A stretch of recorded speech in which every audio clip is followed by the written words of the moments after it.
Bago ka mag-sige, kailangan ko lang ito. Sabi ko na stay ako. Ate, nagugutom ako. Wala bang makakain dyan? Wait, kailan ko lang sa mama. Ma, wala ba tayong pagkain dyan? Ako, sorry, hindi pa ako nakakapagluto eh. Busy kasi ako sa work. Pero ma-order na lang ako ng pizza. Gusto dito doon? Kailan po? Hello? Pwede ba maka-order ng isang box ng pizza, ham and cheese?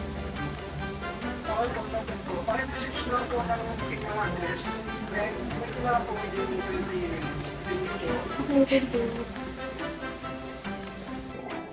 Sir, ito na po yung delivery. Make sure po na makakarating po ng within 20 minutes. Out na po, sir. Make sure lang po na makakarating po yung order. Oo, akong bahala dito. Sigurado makakarating to. Sige, babawas na ako. Wala naman nakakakita.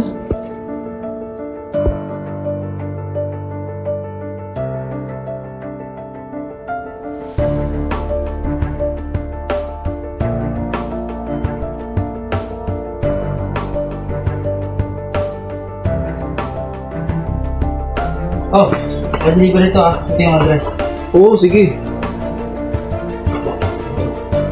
Yung plan.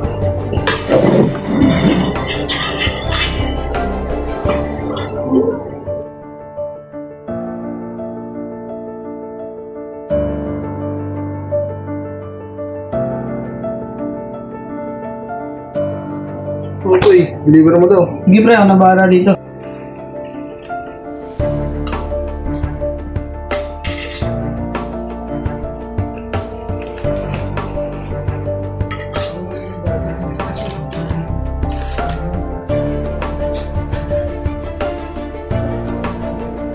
Pre, deliver mo na to. Hindi yung address. Sige pre, ako na magde-deliver na to. Paldo, saan pinadala? Hindi ko di-deliver to.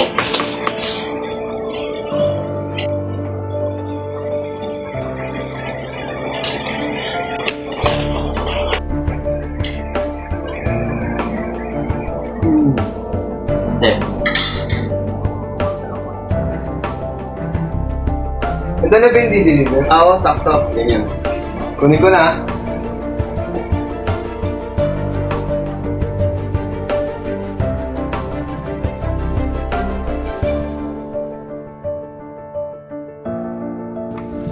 Pwede ko magtanong. Saan po dito yung kay Lenny Sanchez? Dito po yun sa pangatlong bayan niya. Salamat po.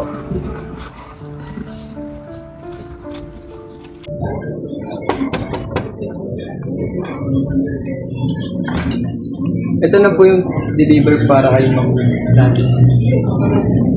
Dito na! Yay!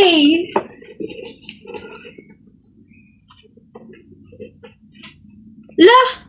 Ba't ang agdi? Mata mo to, ma! Di ba nga isang box yung order mo? Tatlo yan. Wait lang, tatawagan ko yung shop.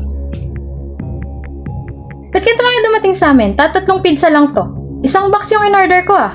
Nagbabayad kami ng tama tapos ganyan kayo? Hay nako, gusto ko makausap yung manager nyo.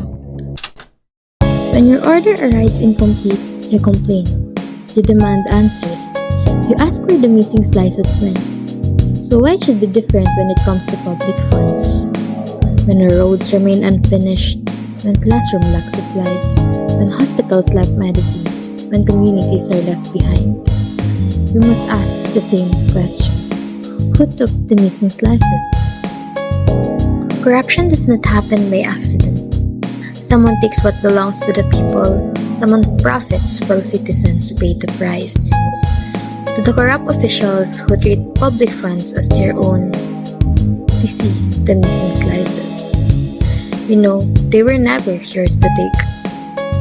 If you demand what is yours as a customer, demand what is yours as a citizen. Huwag kang masyadong halata.